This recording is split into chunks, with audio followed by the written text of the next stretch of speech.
I can't afford a lawyer. But I mean, we, as citizens of Aztec, you guys do have laws on the books that I think protect us as far as their ditch leaking and all that. But there's zero liability from the ditch company.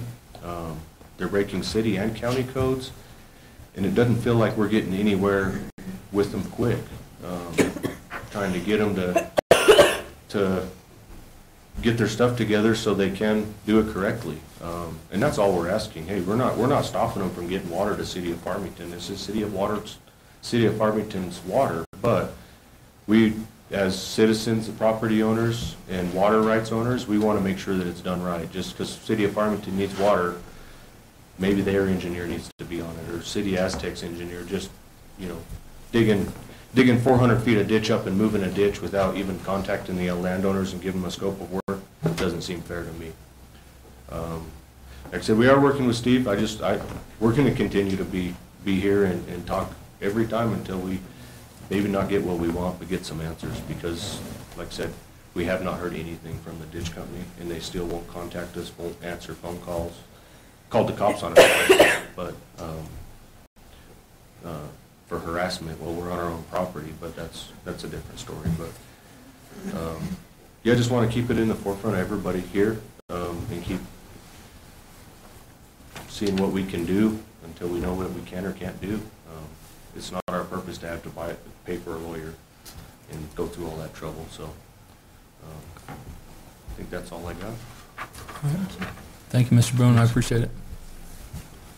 I know I've talked to Steve a little bit about it too, and I know you're working in any way that we can. Okay. There are no other citizens that have signed up to speak for citizens' input this evening. Thank you, Mr. Boone, again. Moving on to consent agenda. Okay. So, items placed on the consent agenda will be voted on with one motion. If any item proposed does not meet the approval of all commissioners, a commissioner may request that the item be heard under items from consent agenda.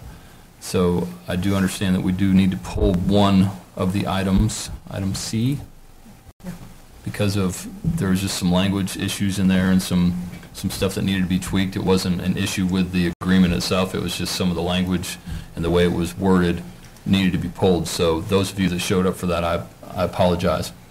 But so ready for a motion? Yes, ma'am. I'm ready for a motion. Okay, Mr. Mayor, I move to approve the consent agenda with the exception of item C. Second. We have a motion and a second.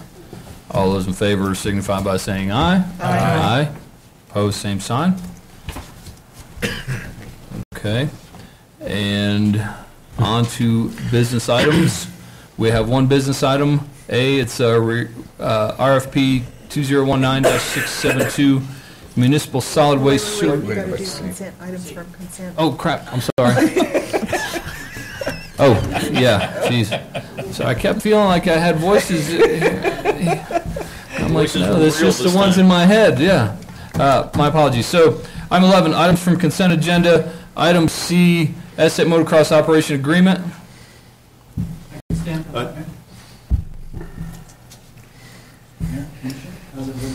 Good. Good. So on the staff summary of the agreement with Aztec Motocross, under project description and facts, under AMX LLC, that paragraph, about the fourth line down, it says this group has already organized two events in 2108. We know that was a long time away. So we wrote that so it would read better, and it reads, this group has already held two events in 2018. Okay, and then our second was on page 3 of the agreement. Under section 5, inspections and reviews, section B, point 3, second line down, it says association meets all of the obligations in section 4. It should read section 5. Right there. Okay. Okay. I can stand for any other questions that you might have about the agreement. I would say we have a few people here that are supporting this agreement. Some folks from AMXs who were we're talking about getting into an agreement with, and the president of ATOS is here. Maybe some other folks also are interested in the motocross track having an operator out there. I'm just curious, who's actually here for this particular item? It's just two of you guys? Okay. Just want to make sure, because I see a few other faces. I'm just double checking. That's awesome. And I went to the last ATOS meeting, so I'm kind of already understand what's going on here. So does anybody have any questions or comments or anything they want to direct to Jeff? Okay. Hearing none, I appreciate it. We'll close it to discussion and entertain a motion for item C on consent agenda. Mr. Mayor, Yes, ma'am. I'd like to move to approve the AMX motocross track operation agreement with the changes. Second. Okay. We have a motion and a second. All those in favor, it's consent, I don't need to do a roll call, right? Okay. All those in favor signify by saying aye. Aye. Opposed, same sign. Now, we are ready for business items. Okay, business item A is RFP 2019-672 for Municipal Solid Waste Services Award. Mr. Mayor, I'm going to ask Miss Kathy Lamb to come up. Okay. I thought it should be a formal introduction. Okay, well, thank you, I appreciate that. Mayor, Commission, this action item before you is for RFP 2019-672 for Municipal Solid Waste Services. In October, we reissued the RFP for solid waste services. We had 2 qualified responses, one from Waste Management of New Mexico, the other from WCA Transit Waste, who is currently providing our services. The evaluation committee met and independently evaluated each of the proposals. That scoring is included in your packet. The committee also asked, after they had scored, had asked each of the proposers for their best and final offers. Transit Waste came back with a lower proposal than what had been included in their original proposal. Waste Management was unable to make any adjustments to their cost proposal. We had been having some issues with changes in personnel with the local transit waste services, so the committee felt that it was important to have an in-person interview with Transit Waste before they could make any recommendation. This interview was conducted in December, and there were indications that Transit Waste was going to make some improvements in their communications and services with the city. However, we have continued to have some problems. And based on that, as well as then we also had a closed discussion, a work session with the commission last week to provide the commission with some additional information that can't be released publicly until after the award of the RFP. This was just to provide you the same information that the committee had. Based on discussions with the committee now is recommending the award of the RFP to Waste Management. This is the committee's recommendation. The commission can make whatever determination that they want to. So I'll stand for questions. I think everyone who was on the committee, evaluation committee, is also available. Okay. Does anybody have any questions for Kathy? Or for any of the other folks, if there's anybody else that we want to question? Because we did go over some of this stuff in the closed session, so I feel comfortable, with what we're kind of talking about and, based on what we talked about last week. So I don't personally have any questions. Commissioner Lewis, do you have anything? Actually, I was able to be meet here at that one, so. Yeah, I wasn't able to make the closed session. I did meet with Mr. Mueller this morning, actually, and talked over some of the issues with him this morning. So I'm pretty comfortable with what's going on. Okay. So hearing no further questions or discussion, thank you, Kathy. I appreciate it. I will close discussion and open it up for a motion. Mayor, I move to approve award of RFP 2019-672 Municipal Solid Waste Services to Waste Management of New Mexico and authorize city staff to finalize a solid waste services contract for commission approval. I second it. All right, we have a motion and a second. Carla, would you please call the roll? Mayor Snobley? Aye. Mayor Pro Tem Bright? Aye. Commissioner Sykes? Aye. Commissioner Lewis? Aye. Commissioner Randall? Aye. Motion passes 5-0. Okay. All right, thank you. Next up is city manager, commissioners, and attorney reports. Mr. Mueller? Just one thing, we need to, based on the award of the solid waste contract, we need to schedule a workshop. And what I'd like to do is do it for January 29th at 6 o'clock, which is next Tuesday, I believe. Yep. And then we get everything ironed out as far as the process moving forward. Okay. Yeah, and because of the short window, Correct. we kind of got to make that happen if at all possible. So I'm good with that. I'm available. Okay, we'll What get it time, done. at what time? 6 o'clock. Okay. That's my suggestion. We could do it a little earlier, start at the same time as a normal workshop, but 6 is. 6 would be easiest for me, Okay. actually. All right. Yeah, I'm fine with that. So, Excuse me. all right. And then tomorrow I'll be traveling to Albuquerque for the newbie safety counseling or safety workshop. And be back late tomorrow sometime. And that's all I have. It's a newbie? Newbie. Okay. Newbie training. Okay, I thought you Yes. said something else. I am still a newbie. But after tomorrow, I hope to be a non-newbie. And that's all I have, Mr. An Mayor. oldie? All right. Awesome. Thank you. Ms. Hunsaker? I don't have a report. Okay. I guess we just go down the line. Commissioner Lewis?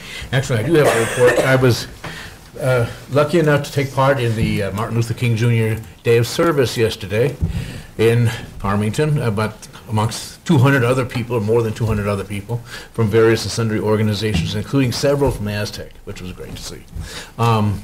It was very, I always enjoy taking part in that. It's only the second year, but I enjoy taking part in that, give back to the community, and I hope that it continues to grow as well. Also, I was lucky enough to meet with the interim director for Four Corners Economic Development, along with Commissioner Fry the other day, and he had some interesting ideas I'd like to bring up with folks a little bit later about how we can help to grow and go here in our little community. So, and it was I thought, a very positive meeting. And that's all, Mr. Mayor. Okay. Thank you. Mr. Randall? I was supposed to have Lodgers Tax yesterday, but it was canceled due to lack of quorum, so hopefully we'll have a meeting soon, and I'll have something to report on that at a later date. That is all. Sharon? Commissioner Syke? I was supposed to have a copy. I apologize. I didn't get that hard copy, but I just wanted to let you guys know that the Northwest New Mexico Seniors Board did send a letter to all of our legislators about funding for the seniors programs across the state and the cuts that we have seen. And anyway, it's getting pretty crucial on money for food for the senior programs. So I did sign that letter. It was nothing that committed us to any funds, so I was comfortable signing it without approval from the commission. I will have MPO on Thursday, and then I just wanted to encourage everybody to please get out and vote for the school bond elections, whatever school district that you're in. It's real important to get out and support those bonds, those bond elections.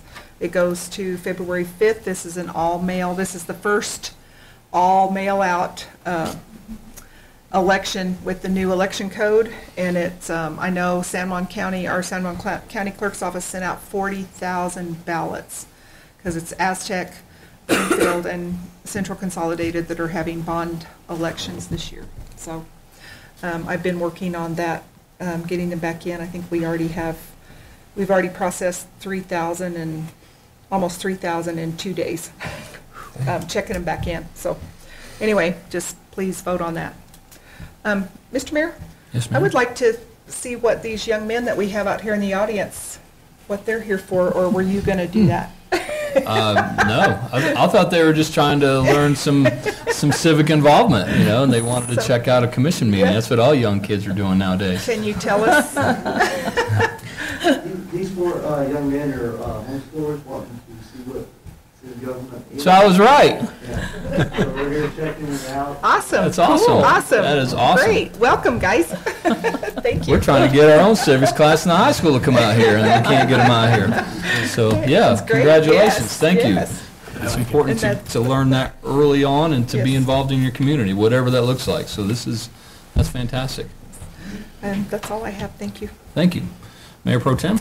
They'll be ready to run for city commission. Yeah. There you go. So, I attended San Juan County Partnership annual board meeting, and they had election of officers, and the current officers stayed on board, so that was easy.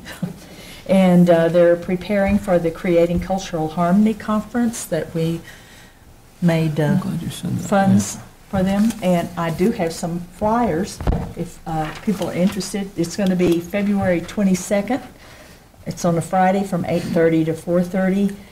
It does provide CEUs for social workers, and because I've gone in the past, I highly recommend. It's a very good community affair, and you might be interested in it. But like I say, I have some flyers if anybody would like to have the contact information.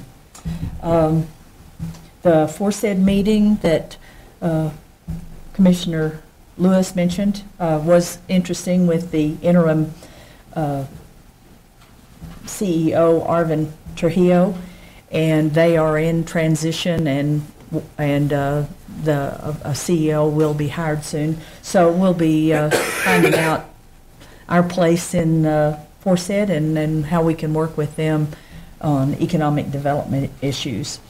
I also briefly attended EDAB. I didn't have a long time. I want to continue attending as a visitor so that I can understand the relationship between the activities and decisions made by EDAB and connect it with the aforesaid meetings. I wasn't able to attend the Library Advisory Board this month, but they're planning their summer program, have some great ideas, a program called Give a Library Book, a gift for all occasions that you can place a book in the library in memory of loved ones, a program which they hope to get started. The library works with the Mosaic Academy and is planning activities for them. So a lot of good things going on at the library, and as I usually mention, if you don't visit the library, get over there. We have a wonderful, wonderful library. So we're planning a commission workshop. I look forward to that, and I appreciate all the ideas that were provided this evening at our workshop. And so that's about it. Okay, thank you. I just want to kind of double down and thank the folks that came out this evening for our workshop. I know with families and jobs and careers and the cold weather and the early nights and all that, getting dark at 5, it's not always easy to get motivated to come out and do something after work.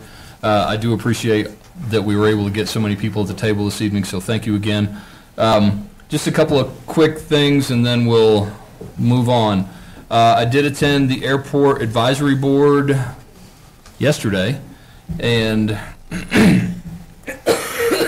I don't understand some of the stuff that they're discussing, honestly. I don't fly.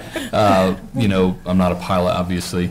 I think it's fascinating to hear some of the things they talk about, and if, like me, you may not even know that a lot of this stuff is going on. It's right in our own backyard. So I appreciate, just the educational piece and kind of realizing maybe how viable our airport actually is and the folks that fly around here. So I think it's really, really interesting, and I'm always learning something. It is tough to pin those guys down to get a quorum, but we were able to get one at the last minute with a phone call with somebody, so it worked out, and we were able to have our meeting. My ECHO board meeting is tomorrow, and I want to give a little quick shout out. If you get on KSJE's Facebook page, Scott Micklin is pretty prolific around here, and he has his morning program. I've been fortunate enough to be on there once. It was really fun. But he had Alicia Borrego Pierce, who's the CEO of Echo, this morning, and just to kind of, and it helps to kind of give us a little bit of fill-in on some of the stuff we've talked about, you know, with the partial government shutdown entering, what is today, day 32, I think, not that I'm counting. But there are people in this community, and it's thousands of people. You know, you hear the number on the news, 800,000 people. That turns into millions of people, just the people that are affected by them and their dollars not being spent, and their landlords and their mortgage companies, all that kind of stuff. And I won't belabor it too much, but I don't really think that we're thinking about this the way that we should, you know, and that it really is turning into an emergency situation in our region. We are one of the top 1 or 2 states in the country that are affected the most economically by this partial government shutdown, with all the installations and federal agencies we have. And the American West is, just by design, with so much public land, we are going to be more affected than other parts of the country further east, but it's still, it's rippling across the country. We're getting hit, and the thing that the superintendent of Aztec Ruins and Chaco Culture Historic Park, I was able to kind of link those two up, so she discussed that a little bit today. So there are folks out there that are literally going up without a paycheck again, so keep them in your thoughts, keep them in your kind of in the front of your mind, and just kind of check on each other. Because there's some folks that may be a little too proud, or they may not feel like they're hurting quite yet. They can go a little bit further, but just check on them, you know. And that goes with everybody, whether they're federal employees or not. Just check on your neighbor once in a while and make sure they're doing okay, but especially now. But check that out. If you get on the Facebook page, it was pretty interesting. She kind of goes through some of the details of the program and the project that they've established with some of the food boxes. And I know the city is pitching in a little bit. We're doing what we can, as much as we can from our standpoint, to at least provide a little bit of relief, even if it's temporary relief. You know, we're not worried about people getting their lights shut off, you know, if they're having trouble right now. So everybody, it's a combined effort, and I just want to thank everybody for kind of making those connections and kind of doing that part, you know. And tomorrow, I was invited, man, I can't remember his name. I got an invite to speak just very briefly tomorrow because they're doing a little unveiling of the RAVE app. It's a 911 app that's being piloted through the Attorney General's office, and Bloomfield and Aztec schools are going to be one of the pilot schools in this area.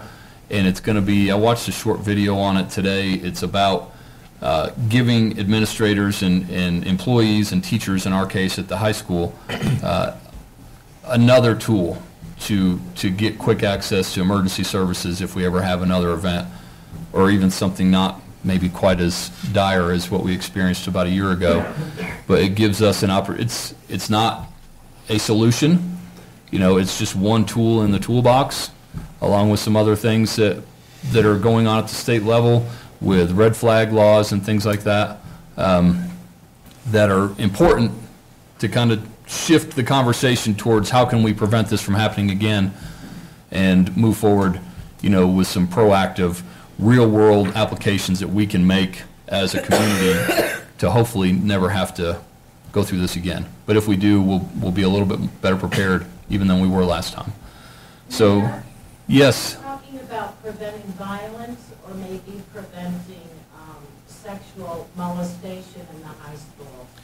Well, I'm speaking of any kind of event or issue where access to emergency services a little bit faster could help prevent further damage or the event from escalating. And I think that's what this is geared towards more, is kind of a natural disaster kind of thing, an active shooter sort of thing, something where, you know, if we're in our classrooms, for example, and we may not have we may not hear the loudspeaker or whatever. We all have our smartphones on us, and if somebody hits that button, we're going to get a quick alert, from what I understand through the tutorial, that will kind of give us an idea as to what's going on. And there's levels of severity You know, if it's all hands on deck kind of thing, there's one way to do it. If it's just something that maybe you got an issue in your classroom, so to speak, it's something you can just get a hold of administrators. It may not be a thing where we have to have the entire law enforcement, you know, contingency from San Juan County coming down on the high school. So that's what it's geared towards. So, all right, that's all I have. Sorry it took so long. But next up is department reports. I see Chief moving. Good evening, Chief Hill. Yes, thank you. And I know I sent out the invite on the thing that the mayor was talking about. Dave Ripley from the Communication Center had talked to me, and so had the school. I thought I was going to be gone. I thought it was Thursday, but it's tomorrow. So unfortunately, I'm going to be there. I'm going to be there also so that so I can hear about it. The Attorney General is supposed to be coming up for it also. So it's going to be very important tool to have. The good thing is there's no cost for that to the school. The comm center is picking up the entire cost. We as a comm center board will be doing that. It's about $10,000 a year we will be paying so that we can have this available for every teacher that wants it in our county. So I think it's wonderful. So if any of you want to be there, I would encourage you to be there and listen to what's going on in the administration building. What time is that? Yep. What time is that? 11 to noon. Yeah. So, and then I did want to know let you know, you talked a little bit about red flags. I was contacted by one of the sponsors of House Bill 83, which is going to be the red flag, the extreme measure protection orders, so that when people are in crisis, we can try to get an extreme protection order to pick up their guns. That bill is going to be held at 1 o'clock. Well, there's like 5 bills going to be held. They're going to be in the House chambers, which to me was a little unusual. The reason they were putting it there is they expect lots of people to be there to speak to those issues. They contacted me and they asked me to be one of their witness speakers so that I don't have to be limited to 2 minutes when we get